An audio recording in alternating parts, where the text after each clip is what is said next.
Hello and welcome to the latest episode of the Online Warriors podcast. I am Illeagle 86 and I am joined as ever by my good friends Nerdbomber and Techtic. How's it going over in the far off land of cyberspace today, you two? Amazing. There's a lot of ones and zeros over here in cyberspace and a lot of like green numbers just flowing past my face, but I'm doing pretty well otherwise. That's the Matrix. You're in the Matrix. So you guys are okay. You guys are in the Matrix. That's good, right where I want you. Keanu? What if you found out that I put you in the Matrix? Honestly, would I know the difference? That's a good movie concept, first of all. I would take the red pill. I don't Which remember. one's the one where you... what were the pills? I don't remember. I think the red one's the one where you find out, right? Where you find, like, you actually remember that you're a part of the Matrix instead of... I think the blue one makes you forget. I would take the blissful ignorance route. I think that's the blue pill. Then I would take the blue pill. Because red pill is a term, it's like an internet thing nowadays, where if you get red pilled, that means you've been, like, awoken to, like, the truth, which incidentally is often not the truth, but we don't have to get into that. What if I had put you, I inserted you into this matrix or like this experiment, and my way of like checking in on you guys, my test subjects, was to like podcast with you once a week and like subtly pick up behavioral cues and like just how you were doing like emotionally and physically. That would be cool. For me, it would be cool. For you guys, it would be less cool, but still maybe cool. I don't know if you're into that sort of thing. That's not what's happening. I want to be clear. That's not what's happening. You guys are not in an experiment. You're not in a simulation. You know, that sounds a lot like what an experimenter would say. The rest of the listeners might be. I can't say. That's always a fun thought exercise, you know? Just kind of sitting back and thinking, am I in a simulation? Because I think there's a lot of like scientists and like psychologists and like theorists who are like who think that more likely than not, we are all part of a simulation. I mean, honestly, you really wouldn't know. And especially like you think about how technology is really starting to advance and stuff. And I mean, we have all the science fiction novels and movies and all that kind of stuff. And like Ready Player One, I think explored it a little bit. But I mean, once everything becomes a little bit more higher fidelity, I mean, you really wouldn't know. Right. There would always be a glitch. If you played on a VR headset inside a simulation, that's like VRception. Simception. Right. I will. What I want is to go another layer down. I want a VR game where you play VR in the VR game, so that eventually you're just completely lost. Like Inception, yeah, like exactly like Inception, where he wakes up, he doesn't know if he's actually in the dream or not. I don't know. It's fascinating to think about whether or not we're all in a simulation. I don't know what the arguments are for it, but you know, every day on Ask Reddit, someone's like, the question is always like this leading question of like, suddenly you fall down and die, and then someone takes a headset off of you and says, "How was your trip, Mr. Smith?" And I don't read the answers. I just read the question. I'm like, man, someone's really hitting the sauce on Ask Reddit today. But we may or may not be in a simulation, but whether or not we are, there are still things to discuss, as there always are. We're going to talk about Dragon Ball Z. There's been a big announcement on the DBZ front, and some of you who have listened for a while may know that our good friend Techtic is a what do you call it? A DBZ fan? A DBZer? Just number one fan. He's just the number one fan. We're going to check in with him about that. There was, of course, actually a couple of videos dropped for Stranger Things 4. We're only going to talk about one, I think, although there were technically two. And then we're going to talk a little bit about, of course, Venom 2, which is Let There Be Carnage. That's the subtitle. We're going to talk about that. I want to start with Stranger Things Season 4, actually, because we had already gotten a teaser of sorts, actually many months before this. This was back in 2020. I don't even remember when. We of course saw and learned, it's not a spoiler, that Hopper is still alive. He is somewhere in Russia. I think Kamchatka is where he is, according to like the post-credit scene or whatever. And it just kind of shows him like digging a trench or something. I don't remember what it is. He's like working on a railroad or something. He's like in a prison camp. All the livelong day, swinging a hammer. You know the songs. But in this latest video, we get a little something different. We get kind of taken back into, we don't know if it's Hawkins' lab yet, or we might not ever know that. It's gotta be. They haven't really. Yeah, right. Where else would it be? Is kind of unless they're alluding to the fact that time travel is going to be a thing in this season. I don't see it any other way. So we're in this. I think I saw in somewhere in some article or YouTube comment, something. It was being called the Rainbow Room because there was a rainbow painted on the floor, and there's a bunch of children who look somewhat like 11. Looks like telepathing cars around by themselves, like having little car races. There's a Plinko that seems to drop Plinkos, if that's what you call the little things, into very specific sets of numbers. And then, of course, you have the doctor from season 1, whose name I cannot remember, the guy who trained 11, basically. Matthew Modine is who plays him. I don't know what the guy's name is. Dr. Brenner, that's what his name is. He's back. So that kind of does allude to this idea that we're seeing something from the past, or there's some time travel element. But we basically get this slow pan over to 11's door to her room, where presumably she is, or maybe she's not. And just kind of, there's no release date, there's no anything. It's just kind of this reminder that this world, this story still exists, this kind of dingy laboratory psychological experiment thing. And we're left to try to piece together what it means. So why don't we do that? Time travel is already mentioned. I should have looked up where the Plinko numbers fall because I saw a lot of theorizing about that. Maybe something as trivial as a release date for the next season of the series, or it could be something more. The cars in the rainbow were moving through specific stripes in the rainbow. It seems like one of those things. Yeah, that's just right, a racetrack. Well, okay, is it? There's a lot that you can take or choose not to take away from a simple 2 minutes of footage where there's really not that much dialogue or anything going on. So I guess my question to both of you is, what do you take away from it? And Techtic, you've been eager. You mentioned time travel. Anything else you want to theorize? I think I'm going to actually expand on that. So I think time travel could be supported by both this trailer as well as the Hopper preview, because it could be alluding to somewhere along the lines of the Cold War and things like that. And it would kind of be more interesting if he got teleported instead of when. I think that's something that hasn't been explored yet. And there's tons of opportunity there to give us something new while still being on the strange side of things. I see what you did there. That's a very interesting thought. Well, the Cold War was still going on in the 80s, was it not? I think you're right, but I'm wondering how far back they would take him. Maybe just a year. Maybe just to right before he meets 11 in season 1, he meets her before that and, I don't know, tries to help her or something. The fact that Hopper is back is, of course, not going to be lost on the audience nor on the creators. They're going to have to figure out something entertaining and creative to do with him, and sending him back in time is one way of doing that. I want to push back a little bit on that theory, though. What Stranger Things always does, what they've done for the first 3 seasons and what's brought them so much success, is they form these kind of like, I'm going to call them teams. There's always teams of people working together, right? There's never one renegade off doing his own thing. Even when Hopper is busting jaws and... He'll have a friendly Russian sidekick. It'll be What did fine. Ben say? Breaking necks and cashing checks. Even when he's off doing that, he usually has Winona Ryder with him, or there's somebody else. He's with the kids. It's going to be him and Winter Soldier. But I don't know if they're going to just put him with some new random character. It seems like there's often these team ups.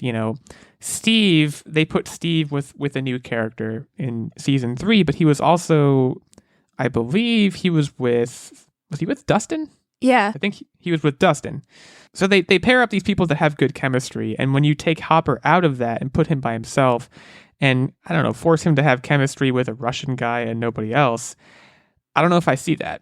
That's the only hole I can poke in it. Otherwise, I think it's a brilliant idea. You have to think a little bit ahead and a little bit behind, too, in the sense that at the end of season 3, these characters were a little bit scattered to the winds, right? Or at least they were kind of split in half. Certain people stayed in Hawkins, certain people moved away. It wouldn't surprise me to learn that season 4 is going to be some kind of detour to sort certain things out, and then season 5 is going to bring them all back together again, because season 5, I believe the show is intending for a 5-season run. It wouldn't surprise me to learn that season 4 is going to be, in large part, setting the table for that. So I have kind of a twofold theory of what we could have been seeing in this trailer. One, feels a little obvious that maybe it's just flashbacks. Maybe we're going back. And I know people didn't really like this. What was it, season 2? when we kind of saw more of Eleven's past and what happened. And then she had like that weird offshoot where she met up with, was it 8? She went to Chicago. Yeah, when she went to Chicago and she met up with one of the other girls from the lab. And I feel like maybe they'll delve more into her backstory. I feel like we've seen enough of her background, though, where we don't necessarily need to see necessarily more. And I know I said necessarily a couple times, but like, I'm not saying I'm against seeing more flashbacks of what was going on in that lab, but I feel like we just don't need it. So another theory that I have is that Dr. Brenner, I mean, he disappeared, right? And I feel like he's going to pop up in Russia, and he got hired by the Russians to start his own new lab in Russia. And he will have a new 11 because he has a vendetta against old 11, especially. So he'll be trying to raise a new 11, kind of put him through the same thing. And then Hopper will somehow break in and save this new 11. And then we'll have a new Russian little child. I wouldn't be surprised if he had access to her DNA, and that might even be a clone with that theory. So do you think that the 11s, just the numbers of these children, does it pertain to how they are raised and how they are conditioned? Because otherwise, if you put Dr. Brenner in Russia and you give him whatever, a certain number of children to experiment on, any one of them could become 11. There's a 1 in however many chance. I mean, but I think maybe they do certain things to 11. They're actually code numbers in a sense. I would think it's no different than any kind of like scientific endeavor. If you have multiple samples, and I know it's terrible to think of children as samples, but obviously like that was kind of what he did. And so, and to keep that distance, you would just name all of your samples. And then maybe he would just subconsciously have a vendetta against the child named 11 because she was ultimately the one who kind of took him down in the first place, or basically started his circle of demise in his original lab. That's sort of why I wanted to expand on your theory with the possibility of a clone, because to him they were sort of his children, and he maybe wanted an identical replica to fill that void that her leaving left. The clone idea is interesting, certainly. I think in general the idea of a new 11, it's one that I had not considered for whatever reason. Evil 11. Well, I was just thinking, like, in the ending of season 3 and kind of in the Hopper trailer, like, we see basically Russia is going down the path that the United States and Hawkins, you basically see they're basically trying to replicate what was going on in Hawkins. So I can easily see them being like, hey, let's take the lead scientist who is semi-successful there, and he's in trouble in the United States. Let's take him over to Russia where he can't be extradited and put him to work. Right. Creating an anti-11 is interesting because what do you do with her character arc? You know, at the end of season 3, the 11 that we know is largely impotent is the word that comes to mind. It's not the best word, but I'm going to go with it. She's impotent. She's losing her abilities. If you give a new 11 who is apparently Russian, you know, these abilities. Or a clone. Or a clone. Or a Russian clone. Who stops her? Or what does her arc look like? Someone eventually stops her? Does her arc look like she eventually, you know, Hopper turns her for good and she joins the team of fighters, and then her and 11 kind of kibitz about her impotence isn't because of her being a good person. It seems more like her powers just over time just petered out. Right. So is there going to be this kind of back and forth between her and the new 11 of like, this isn't going to last forever. Here's what you should do. Here's what I wish I had done. You know, things like that. Could be very interesting, especially for, again, the last season. So yeah, there's a lot to break down here. We can't obviously break down all of it, but we do want to know what your theories are, you being the listeners. Whether or not you're in a simulation, we care about what you're thinking about this. So if you're a Stranger Things fan, either diehard or casual, or if you just watch the trailer and want to theorize, we all have Twitters. That's the point I'm trying to make. At @OW86, at OW Nerdbomber, at OW Techtic, at Online Warriors 1. There we go. Those are the actual Twitter handles. Tweeted us about Stranger Things and about this trailer. What do you think? What are your theories? Do you like any of ours? Do you have some of your own? And also, what's the deal with those numbers? Because we didn't really talk too much about those numbers. I don't know what we would say about them. Again, I don't remember what the numbers were off the top of my head, but there were, I think, 4 numbers that were kind of highlighted by this Plinko board. People thought this may be a release date, maybe something else. Who's to say? Let us know there what your thoughts are, and get excited for Stranger Things Season 4. As far as I know, release date is still TBD, but I have a feeling that may be a summertime thing for us. Well, yeah, they always release in the middle of summer, right? Usually around like 4th of July or something like that, or maybe Memorial Day. I feel like they always release it. the last season 3, I believe, was 4th of July or right around there, 2019. So it depends on where they are with filming, whether COVID slowed it down. It's been 2 years already. Yeah, it's been a minute. So I would think they're going to be itching to get it out. So we'll be on the lookout for that. Also in the realm of television, or I guess movies, Dragon Ball Z. Now, I have never been a Dragon Ballite myself. Dragon Baller. I've never been a Dragon Baller. Thank you. That's much better than what I said. But in the past week, Goku Day has come and gone. I do not know when Goku Day is. Techtic, maybe you do. It was last week sometime. That's what I know. And as a result of Goku Day, or rather in honor of Goku Day, I'm going to try and get this name right. Akira Toriyama revealed that a new Dragon Ball Super film will be released in 2022. So I'm going to read out this statement. It was very short that he wrote, and then we're going to swing it over to Techtic to chat more about it. This is from Akira Toriyama. An all-new movie since Dragon Ball Super Broly is currently in the making. Just like the previous movie, I'm heavily leading the story and dialogue production for another amazing film. I really shouldn't talk too much about the plot yet, but be prepared for some extreme and entertaining bouts, which may feature an unexpected character. We'll be charting through some unexplored territory in terms of the visual aesthetics to give the audience an amazing ride, so I hope everyone will look forward to the new movie. I did not see the old movie. Techtic, I assume you did see Dragon Ball Super Broly? It was fantastic. It made up for the previous Broly movies. There was a Broly movie way back when. There was a sequel to that Broly movie. Was that the one that was basically like Shameless Edition, where it had Justin Chatwin and Emmy Rossum? Yes, I just know there was a Dragon Ball movie that had both of them. No, you're thinking of the live action, and we don't talk about that. Oh, sorry. I'm talking about the animated movies. So way back when, there were 2 Brawly movies. The second one, I'm just not even going to talk about it. It was GT, and those of you guys who remember Slime Brawly was not good. But the first one was okay, and it didn't really resonate that well with audiences in general. But this new movie was fantastic, and it did absolutely phenomenal in the box office. And now they're making a new one, but it's not going to be Brawly. And I have theories, folks. So when we went through the Tournament of Power in Dragon Ball Super, there were 2 fighters that was something new. First, upper-level Super Saiyans that were female. Caulifla and Kale. Cauliflower and Kale. Oh yeah, most of the Dragon Ball Z characters are sort of made from vegetables. So there's no literally a character named Vegeta. Vegeta. Goku's name is Kakarot. Where do you think that comes from?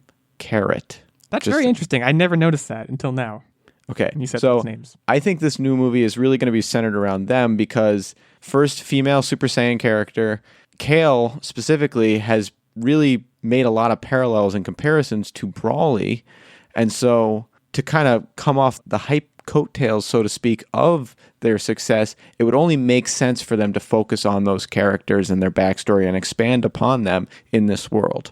I'm sorry. I'm still just blown away by the vegetable thing. And also, I know you said we don't talk about it. Why don't we talk about the live action Dragon Ball? Because it's just like we don't talk about the live action Avatar. We don't talk about these things. See, I feel like that is a big kind of miss because I feel like the Dragon Ball franchise is big enough where it could warrant a giant, big budget live action movie that doesn't suck. No offense to Justin Chatwin and Emmy Rossum. Sorry, but I even watched that. I'm not a Dragon Ball person, and I remember watching that and I was like, this is terrible.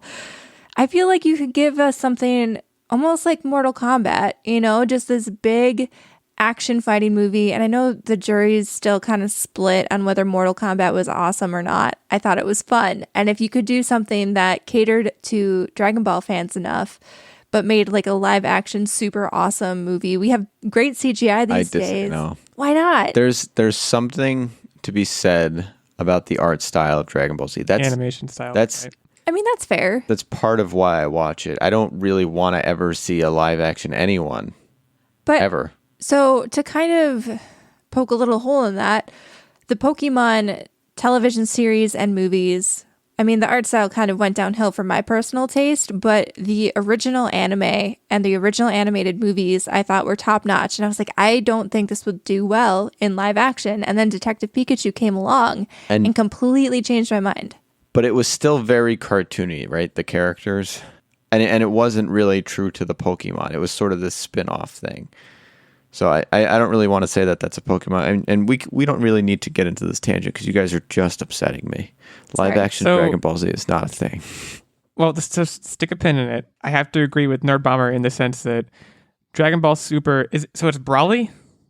I blew it last time. Dragon Ball Super Brawly, biggest ever U.S. box office opening for Funimation in 2019. 120 million in the worldwide box office, which for an animated movie, you've made your money back and then some, have you not?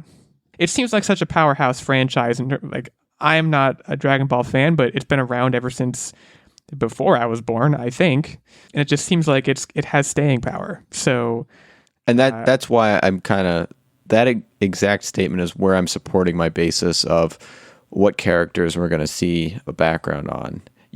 You can't have this big record-breaking movie and not sort of spin off some of the characters from that. And I'm not saying Broly is going to be in it, but I'm saying characters that have been closely related to him will.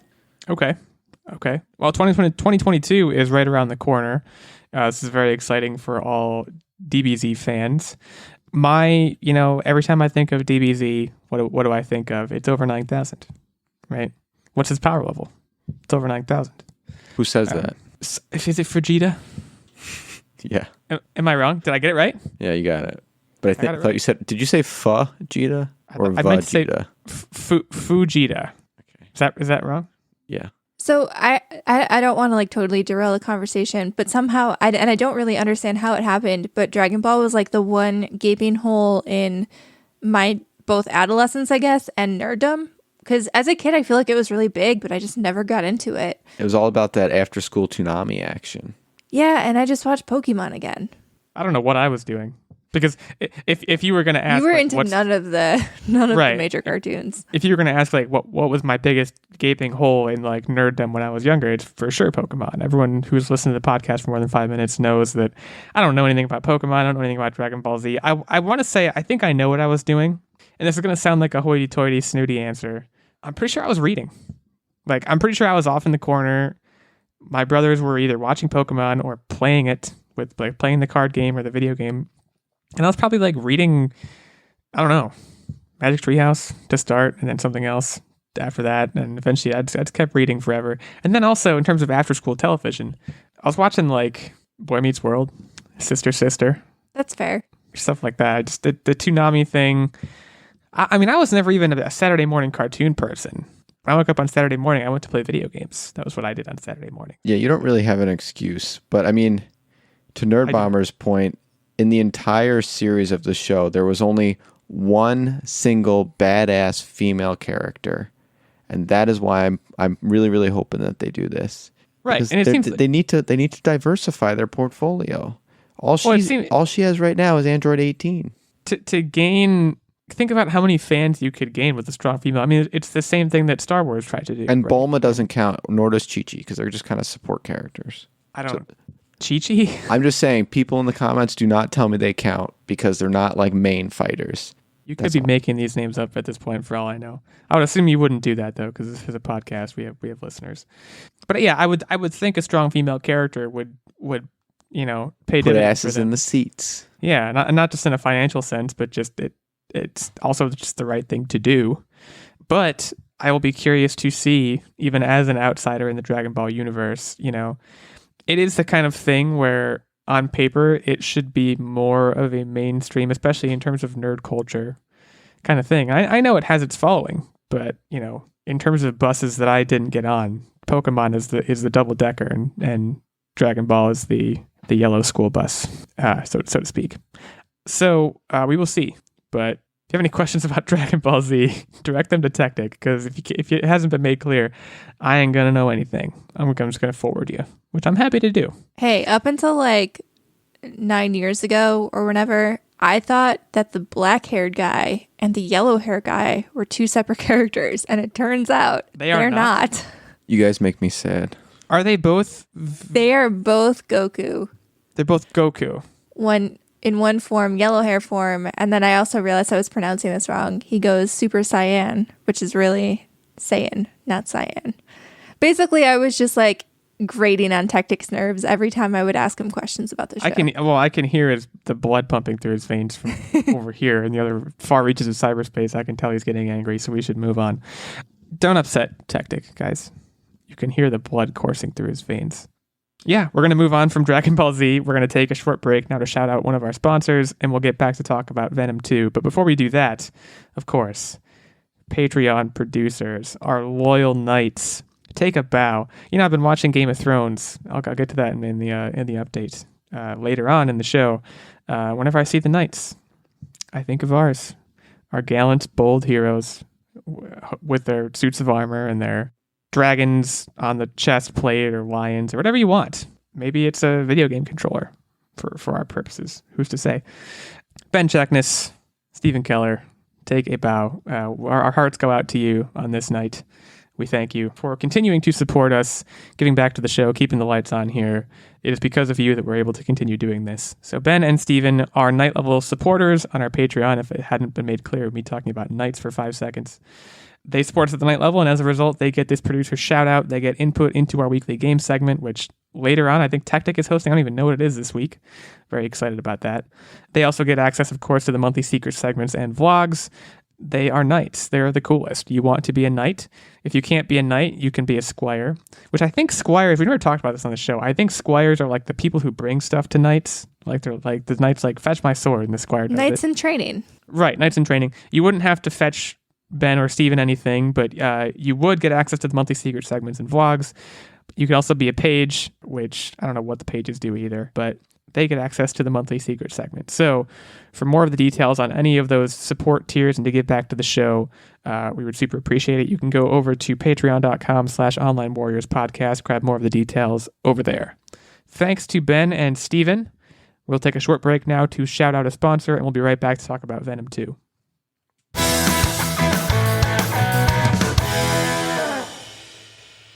Do you experience digital eye strain from too much blue light exposure from digital screens?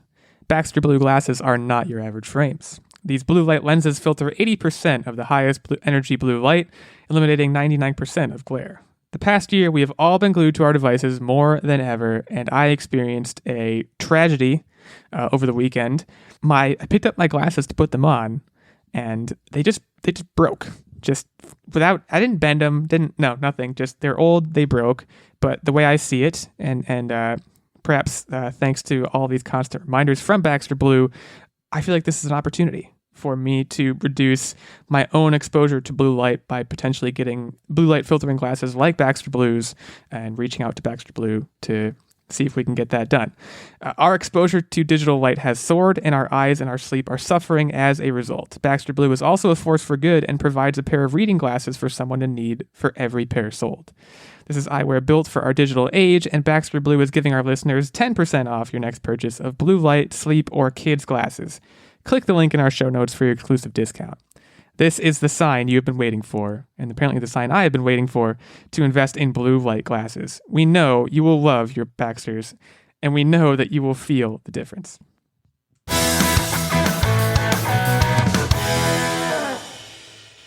Okay, Venom 2. This is, of course, a big one. We've all seen Venom 1. It was just called Venom. We can sort of dive right into this. It seems like the centerpiece of this trailer, which I guess pause the podcast and go watch it if you haven't yet, because we're going to be kind of diving into it. Woody Harrelson.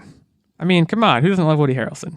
I guess that's a serious question. Do you guys like Woody Harrelson? I'm a big fan, personally. Woody Harrelson is the best. You know, I was randomly scrolling on Twitter the other day, and I actually saw that he randomly decided to help someone in New York City move out of their apartment, which... I saw this, yeah. He just seems like a genuinely nice guy. Maybe I'm wrong. Obviously you don't know celebrities in person. You don't actually know celebrities. But from all of the things that, you see, all of his media junkets and stuff like that, he just seems like a really chill dude. I would love to hang. Counterpoint. I think Woody Harrelson seems like a great dude. I think I would like to hang out with him. He seems like a cool guy. In terms of media interaction, he is known for having, I think it's him, for having one of the worst Reddit AMAs ever. For the movie, I think it was Rampart he was in, and he was like doing an AMA about it, and it got off the rails and got really bad, I guess. I don't know the details. Go check it out on your own time. But I'm a fan of his, regardless. He's doing a lot of monologuing here. He's doing a lot of acting in this trailer. I don't know a whole lot about Carnage as a character. Cletus Cassidy, I think is his name. Yep, that's correct. It appears he is put to death, but when the dying juice goes into his veins, it instead turns him into Venom, or something like Venom. I'm going to want to hear more about that without a doubt. But before we get to those sorts of details, I also just want to talk about, and this might be like a thematic choice, a cinematic choice, to really drive home how hard it is to be Venom. But it is my opinion that Tom Hardy looks awful. Did anyone else feel this way? He looks worn. Yeah. Yeah. I think that's intentional. It's probably intentional. That my thought was like, okay, he looks bad, but he's probably supposed to look bad because he's, you have to understand what Venom is, right? It's two people in one mind.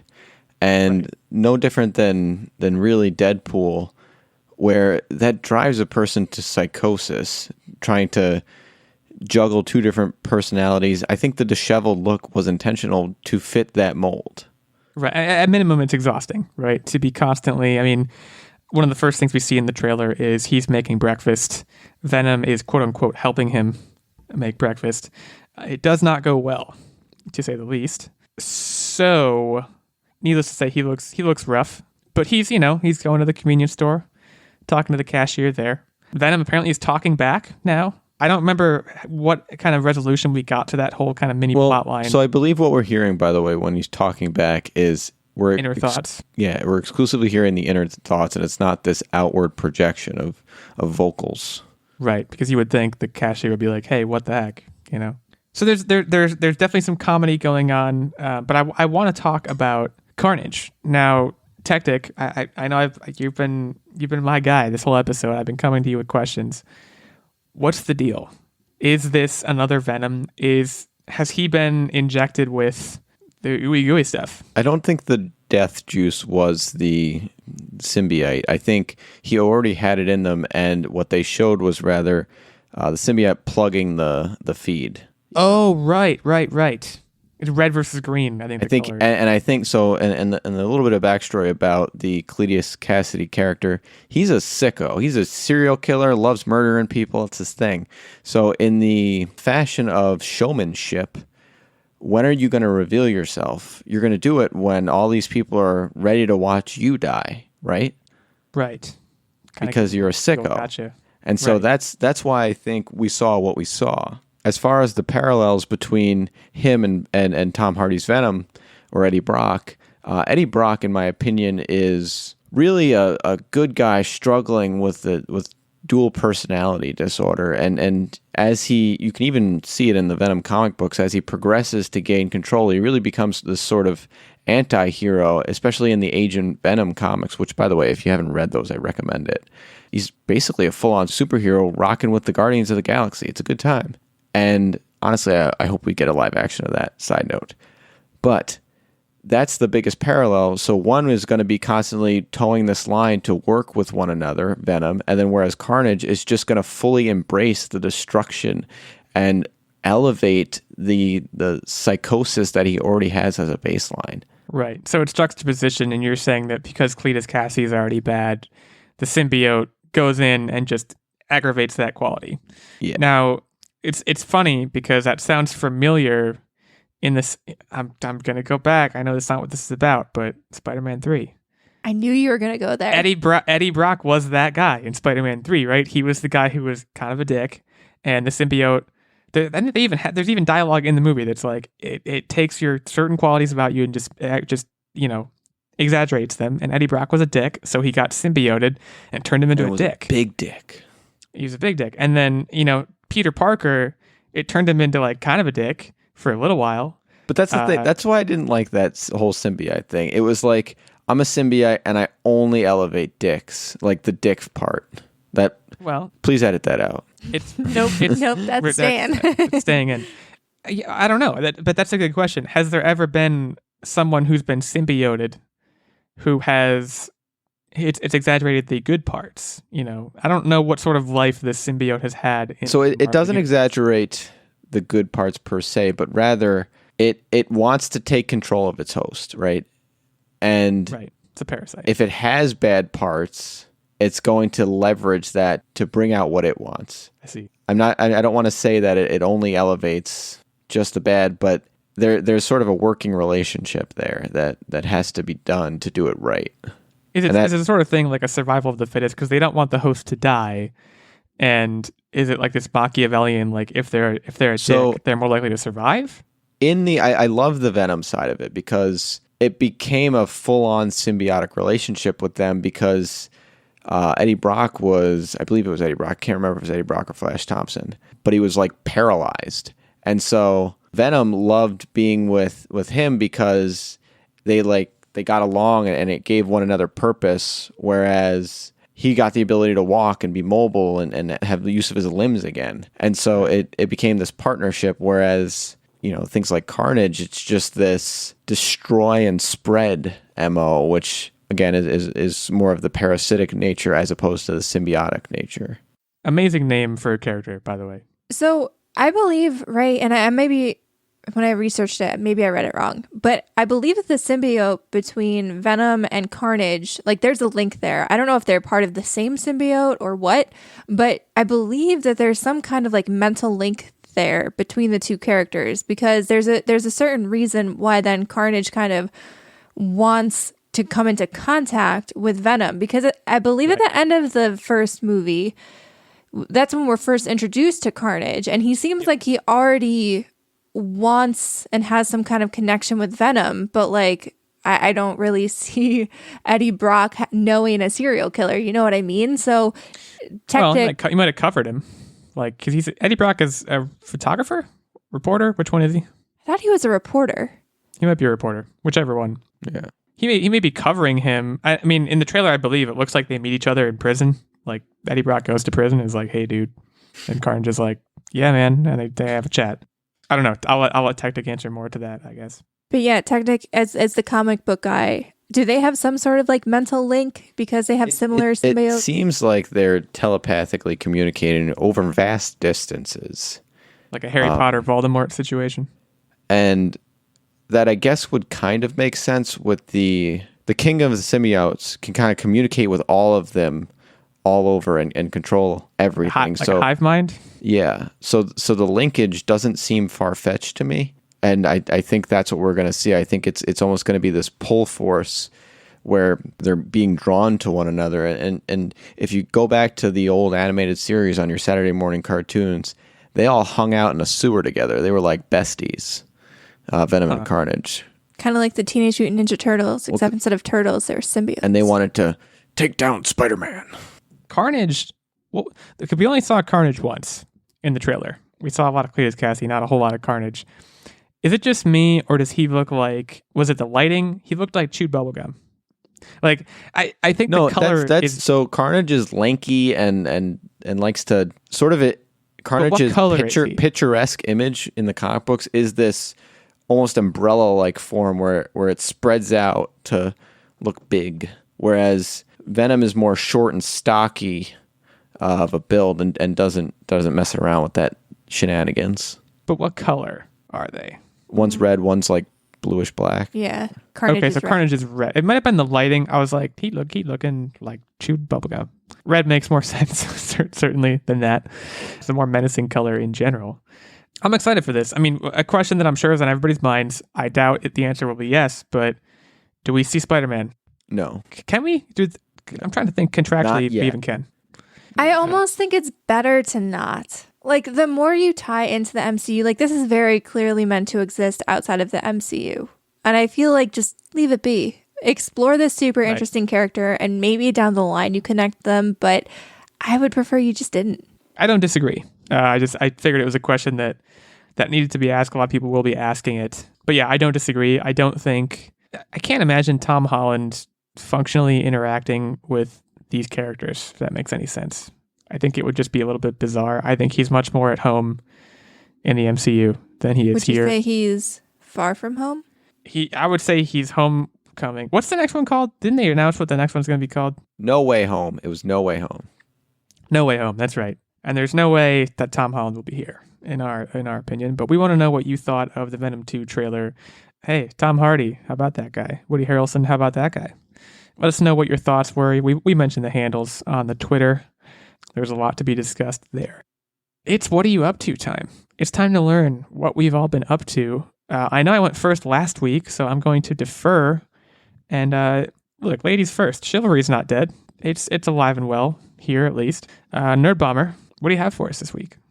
All right, so I'll start. I kind of have like two things, but the first one is we watched Promising Young Woman. And this was a movie that, I don't know, did you see it? No, I've actually heard mixed things about it. Obviously, it won Best Original Screenplay, I believe. Yeah, it had like 5 Oscar noms, I think. It seems like it should be, let me put it this way.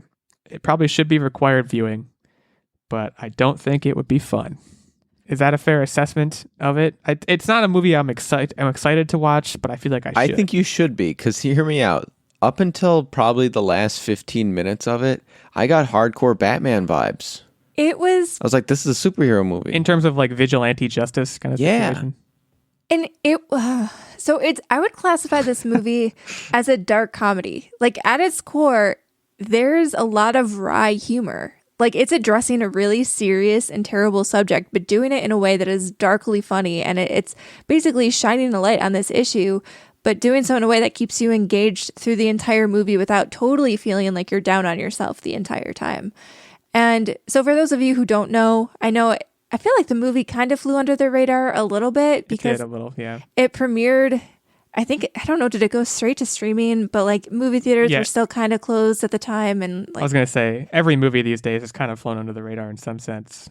So the general gist of this movie is that Carey Mulligan plays a character who has dropped out of med school, and she basically spends her life going to bars, acting super intoxicated, getting guys to like pick her up and take her home and then make a move on her, even though she's wasted and she can't give consent, and then pops up and is completely sober to make them regret their decision, basically. And I mean, it's got an all-star cast. It's got Alison Brie, Adam Brody, the guy who plays McLovin, who I can't remember his name. Christopher Mintz-Plasse. And you know what? I'm all about He will always just be McLovin. I'm sorry. I'm all about that guy being at worst, or at best embarrassed, and at worst more seriously chastised for his behavior. But there's also like Max Greenfield was in it. Bo Burnham was in it. Like a pretty all-star cast. The announcer guy, whose name I also can't remember, from Glow. And these guys are all dicks. Correct. Or is a mix. Is it spoilers? I don't want to give any spoilers because I feel like one of the better ways to go into this movie is to just say the Venom symbiote would have had a field day. What on earth? I feel like if the only thing you know about this movie is the trailer, that is probably the best way to go into watching it.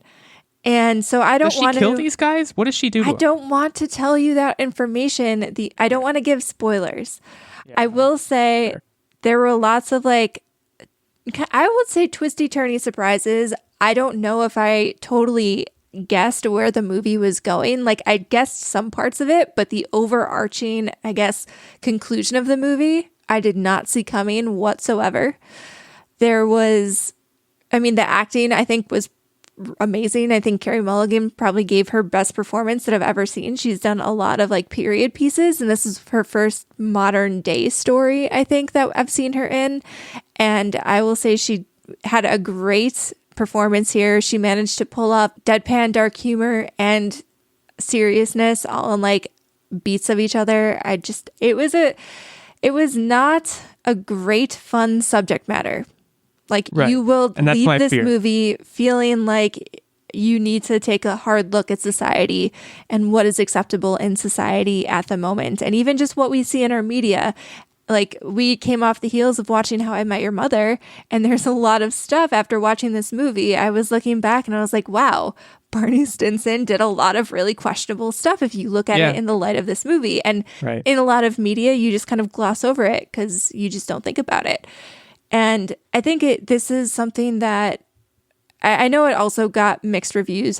Before we watched it, I kind of been hemming and hawing whether I wanted to rent it because it's not free. It's not streaming free anywhere. You have to rent it at the moment. So it's like, I think like a month ago or 2 months ago, it was $20 and it finally dropped down to $5.99. And I was like, you know what? Heard a mixed bag, but mostly good things. Time to watch this. And Techtic, I don't know if I can speak for you here, but I think we both really enjoyed it. I think it really... Yeah, I'm a good guy. It didn't make me feel bad about myself. Very true. And it was just something that after the movie, like it made us have a conversation about life and society. So it's not going to be everyone's cup of tea, but as you said, I think it's an important movie and also a really good performance by everybody. Right. Yeah. Like I said, I know I'm going to watch it because to me it's almost required viewing, but I have put it off a little bit in the sense of like, man, that just seems a little heavy. So good to know that it's good. And my other short little kind of what I did thing was I've been watching different stuff because I've been biking lately and I need to watch stuff while I'm biking. But I had read the book Normal People by Sally Rooney. I can't remember if I talked about it. I think I might have. But it is a Hulu TV show. It also got pretty critically acclaimed. So I decided to start watching it. And I will say it's a really faithful adaptation to the book. And I'm really enjoying it. And I think the actors, I mean, these are all like Irish actors and European actors. And I think that there's definitely like some star talent here that has been uncovered. And I think it's a really good watch. If you have read the book, I think you'll be pleasantly surprised. Sometimes you watch a television show or movie adaptation of a book and you're kind of disappointed. But I think this was really well done and faithfully adapted. And even if you haven't read the book, it's basically following the relationship of these two people who meet in high school and kind of like bounce off each other. And they like come together and then break apart and come together, break apart all throughout their early adulthood. And how that impacts. That's the ironic part because they're not really normal. That's the point. But I mean, in a way they are because we're all kind of not normal. So, right. Yeah. But aren't we all really normal, not normal people? Exactly. It's not an upper show though in any way. Like it's definitely kind of a downer. It's very kind of super serious. There's super serious topics that they touch on. So it's not like a uplifting show, but it's definitely something really good. So that is my update. T-Dog. Can I call you a T-Dog? Yes. T-Dog, you're up. You didn't seem sure of that. Thought about it for a long time. So my update that I'm most excited to talk about is I finally watched for the first time I Love You, Man. Oh, man. That movie is so... Oh, man. See, that's just warm fuzzies for me all over. I couldn't relate more to a movie in my entire life. I literally had a point in my life where I made a Bumble account to make guy friends. Yeah. Because I do not know how to make guy friends. And the funny thing about it is in that movie, he's like totally no problem relating with the females in the office. Not a big deal, laughing, chumming it up. That's exactly how I am in the office. I don't get it. I don't know how to make guy friends. It's hard. Yeah. I mean, we could have a whole episode about that. No disrespect to Illeagle, but my wedding party is 100% a hodgepodge group of guys. I'm in it, guys. I'm in the wedding party. Is he the Hodge or is he the Podge? He's the Hodge and the Podge. Oh yeah, I was gonna say I'm the whole package, baby.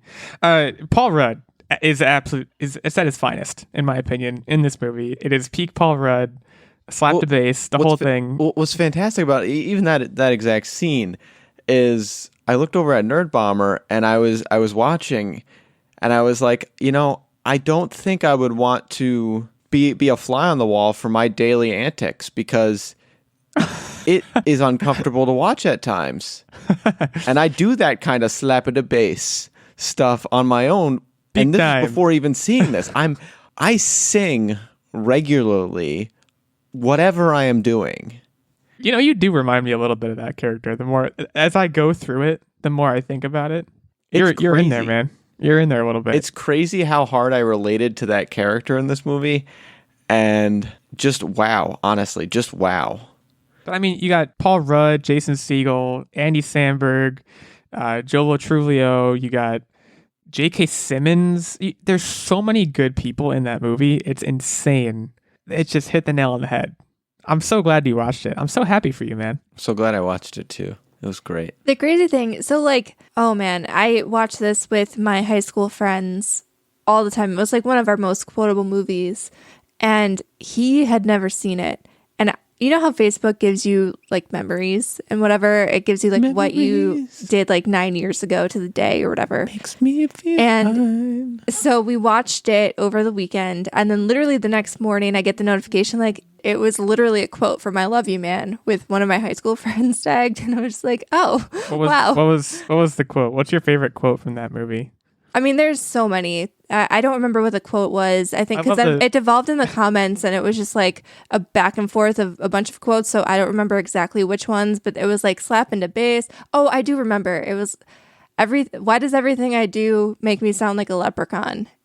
I like when he's talking to that guy at the office. And he's like, what's your urinal cake situation? He's like, what about urinal cakes? That whole conversation is just so good. Jobin, Totes My Goats. There's so many things that come out of that movie that's just amazing. I called you Jobin. It means nothing. I really wish you guys could be a fly on the wall to my daily trying to make friends antics. I mean, I kind of am. And a lot of times, Nerdbomber would be like, why did you say that? Yeah, but you've never called me Jobin. That's the next level. You're not there yet. We've never been on a nickname thing. And you also never called me Pistol, so... Well, I mean, look, it's going to blow the minds of the listeners. Techtic is not your real name, and Illeagle 86 is not my real name, so we kind of are on a nickname basis. And when we were spitballing nicknames, I'm sure you didn't say Jobin. Pretty sure I said Jobin. It's possible. Honestly, the more I think about it, it's something you would do. In any case, I'm very glad that you watched this movie. It's a fantastic movie. That, like, Paul Rudd, right around that time, he also made Role Models, which is also a really good Paul Rudd movie. If you haven't seen that movie, check that one out next, I would say. But I Love You Man is, I think, his number one. That's my number one Paul Rudd movie. So, and then the other thing that I did this weekend was we caught up on season 2 of Mythic Quest. If you don't know what Mythic Quest is, it is a fantastic show about a game developing studio that makes sort of like an MMORPG type game, and it's starring, help me out, Nerdbomber, Rob McElhenney. Yeah. And I don't know the others. I just know he's in it. And there's Ashley Birch, Charlotte Nickdow. I don't know if I'm pronouncing that right. David Hornsby is in it. Danny Pudi is in it. Danny Pudi, I love Danny Pudi. Danny Pudi is great. I didn't know Danny Pudi was in it. People, yeah. He rules. So, great show. We're caught up on season 2, and we're going to keep watching it. Well, not totally. There's 2 episodes that released. Let me finish my sentence, please. We're going to keep watching it as the episodes release. Okay.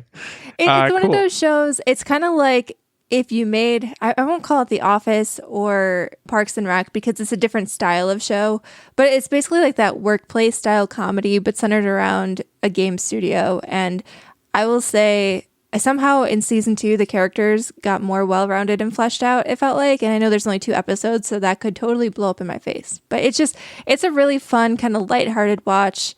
And the characters play off of each other super well. And if you have Apple TV Plus, definitely watch this. Well, workplace comedies are tough because The Office and Parks and Rec, you name 2 shows that season 1 is like not that good. It takes them some time to get their juices flowing, get the wheel spinning. So good to know about season 2. For me, my update's short. I just want to say I made a grave mistake, critical error. As I mentioned last week, I am reading Game of Thrones. I've made a couple of grave errors, actually. I'm about halfway through the first book. It's fabulous. It's just getting better, honestly. It's just getting better as I go. But I think it was Sunday afternoon or Saturday. I don't remember which day it was. I was with my fiance and I said, you know what? I've read enough. I'm going to start episode 1 of the show. Oh boy. It was really stupid. You know why? Because I want to read it first So I'm hemmed in where I can't watch as much as I want. I can't binge it because I want to read out to, like, I want to at least finish the first book so I can finish all of season 1. Kind of do it that way. That's kind of one of the mistakes. But we watched episode 4 of season 1 tonight, and I was right on the borderline of like, I don't know if I'm far enough yet.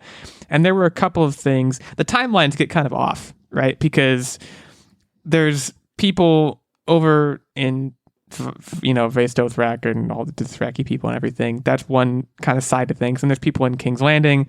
Then there's people that are like in the north.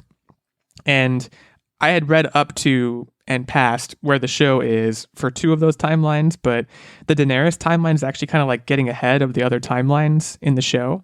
So I got spoiled a little bit. But look, it's really good. I get it. I totally get it. I will say it's a little frustrating, especially, you read a chapter of the book and then you watch the show and you're like, why did they change this thing?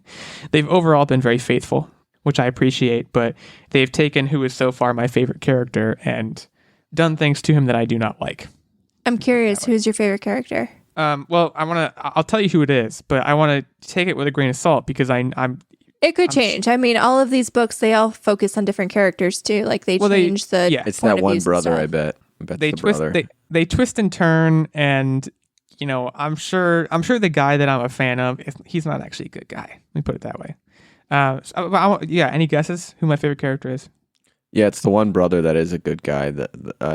Jaime or Tyrion, definitely one of those. I'm assuming. No, it's one of the Starks. One of the Stark sons.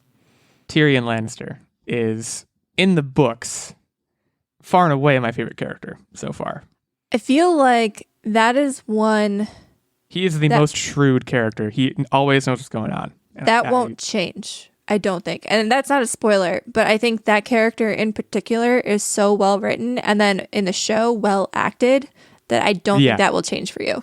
Peter Dinklage is great, but like the thing, and I just want to soapbox on one point because I could get lost in comparing the book and the show, but in the book, he's this guy who he reads a lot and he drinks a lot. And he knows that his mind is all he's good for because he's a dwarf, so he can't fight. And that's his whole shtick. And he's, like I said, he's very shrewd. He can read people. He knows people. That's his whole thing. And in the show, he has that. But then, I think in an effort by HBO to like get more boobs in the show, they're like, all right, he's also going to be an absolute sex hound.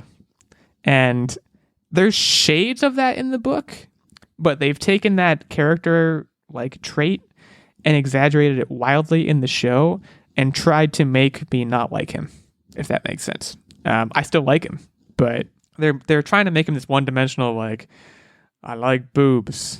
And I'm like, no, that's not what in the book, he's like this very, like, he drinks a lot, yes, but he's like very methodical and like, it bothers me. But yeah, he's my favorite character. Jon Snow, also really good. I don't know. That's the update right now. I know certain things that are going to happen, but I'm having a good time. It's a fun ride. So no complaints. I'm glad you've come around because last week people were a little skeptical that you didn't like the writing. Well, the writing, I think when I really noticed the writing was in the prologue. I'm like, this isn't that good. I think once you get lost in the nest of characters, the actual words become less important. Does that make sense? Yeah, good writing is almost inobtrusive in a way. It lets the story be told without really you noticing that it's there. I think when you have such a breadth of characters and such a depth of character, they don't need to. No one character needs to say much or do much. But if they work in concert in the right way, then it's good. And I think that's what he has done. He's built this world. He's built this wide array of characters, all of whom have some depth.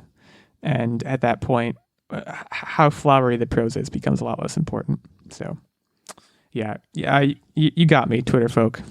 You held me to the fire, and rightfully so. It's quiz time, I think. This is the Battle of Champions. Battle of Champions, and I am hosting, but it doesn't mean it's over. This is just you guys have the highest scores. We are currently at 6-2, both Nerdbomber and I. Techtic at 4-4. Just to give a brief update, but yeah, go ahead. Just coasting. The quiz topic is Lumberjack trivia. A topic fit for kings and queens. So, I'll get right into it. Being a lumberjack is very dangerous. How many fatal accidents occur on average per year? Fatal accidents. Who's first? I'll give it to the person who's up higher right now on score. What? Then there was a joke. I'll go first. illegal. You go. I'll volunteer.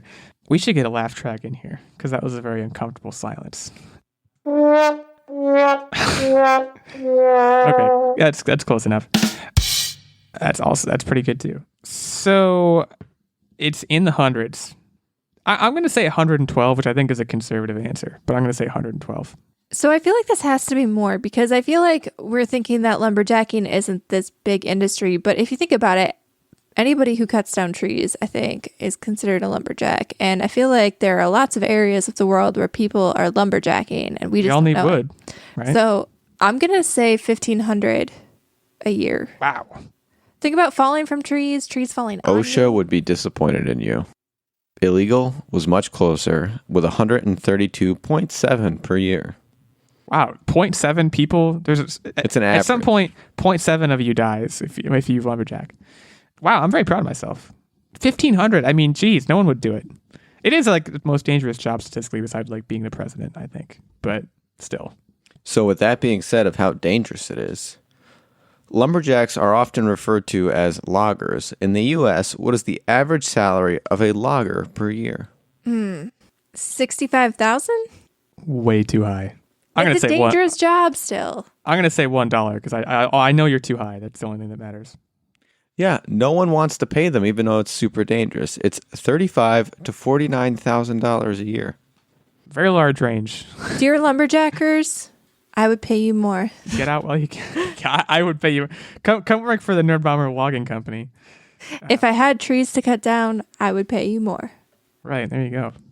All right, this is going great. So Paul Bunyan was a famous fictional lumberjack. Yeah, he was. When was the first known reference created? So like in a newspaper type dealy. Boy, this is a 1600 situation. This is Am I first? Well, I guess I am now. I think you are, yeah, because you went first in the first one. 1620. I feel like this was after people were in America. People were in America in 1620. Like America was America. I'm going to say 1750. You know, America became America in 1776. just throwing Yeah, it out but there. I was like thinking about colonization. Which I think happened in like 1620. So Paul Bunyan is very much an American story. And the first created newspaper with Paul Bunyan in it was March 17th, 1983. What? No way. That's incorrect. Get out of town. That is patently incorrect. Yeah, well, Nerdbomber gets the point. Okay, you guys can Google it yourselves, but We're both stupid. When they talk about Paul Bunyan, they were like, I thought that was like a cave painting situation. no, it was all before that. It was all just like tall tales. Nothing was ever in newspaper. That was the difference. Why newspaper specifically, may I ask? I'm saying is like a that documented story. Okay. Y'all need to calm down. Okay. Okay. I'll cede the point, but Well, sus. continue. As of 2019, according to the Bureau of Labor and Statistics, how many lumberjacks are there in the U.S.? I think there are... I feel like I could math this off of one of the first questions, but I'm not going to do that. I'm going to say there's like 20,000. That seems too high. 100 people dead a year when there's 20,000 working. That's what? 0.5%? That's way too low. I'm going to say 5,000. So they have their safety stuff in check. It's 56,900. Wow. And so we're all tied up with one question to go. Here we go. I'm going to be the lumberjill. If I lose because of this Paul Bunyan question, I'm just going to be a salty wench. But let's do it. So in the advent of technology, lumberjacking is actually going to the wayside, and simple machines are cutting down trees faster and faster and faster. How many trees were cut down last year? Should we do a text in for this? Or do you not want to do that? I'm happy to just go. I don't know what the policy is here. This is the Grand Champion Tournament. Let's do a text. How many trees were cut down last year in the world or in America? Or can you not tell me? I don't know. He's making a grimace. This is a poorly won championship round. Yeah, that's How many trees were cut down last year? It's an important I question. believe it is in the world. In the world? Oh boy. Okay, my answer is away. This is tense, guys. Yeah, this is the world's trees. Do you guys want to change your answers or no? I didn't look at them yet. No, I'm not going good. to change my answer. I'm fine. So, Illeagle takes it. That's what I'm talking about, baby. Darn it. He had 14 million. Nerdbomber had 3.5 million. The answer was 3.04 trillion trees. What? What? Yeah, this is why global warming's a thing, folks. This is why. So we both said million. We were off by 2 orders of magnitude. That's sickening. I don't even like. I mean, I'm glad that I won, but that upsets me. I wanted to use my platform to make people aware. Pour one out for a Lumberjack today. That's my main takeaway. My other main takeaway, I'm 7-2, baby. Top of the world. This quiz was bunk. The eagle flies high. Hey, you got the Paul Bunyan question right. I still think that question was garbage. The last question also might have been garbage, but if you take those 2 questions out, I still got 2 right and you got 1 right. So no asterisks here. A good clean win for Illeagle 86. So my supporters rejoice. That brings us to the end of this episode. We want to thank you all for sticking around, listening, laughing with us. Hopefully you laughed. Hopefully you learned something, at the very least, about how many trees there are in the world, because good Lord. Feel free to head over to Apple Podcasts, leave us a review. We would love to see any and all feedback there. We already mentioned our Twitters. I said them wrong one time. I'll say them again correctly just in case. At OW86, at OW Nerdbomber, at OW Techtic, and our main show account at Online Warriors 1. Feel free to reach out to us there.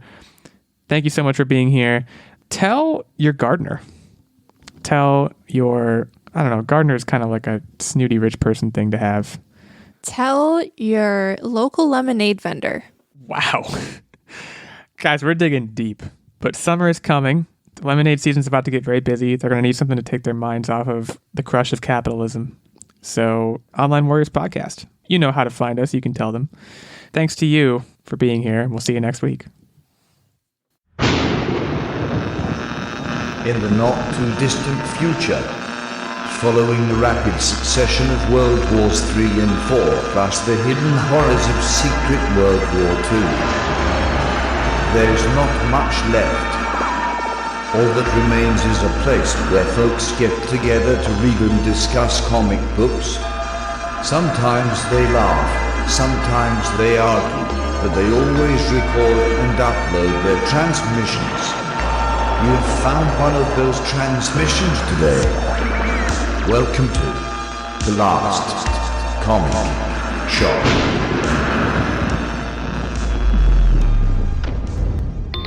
Rate, review, and subscribe to our weekly comic book reviews on all the major podcasting platforms at www.lastcomicshoppodcast.com.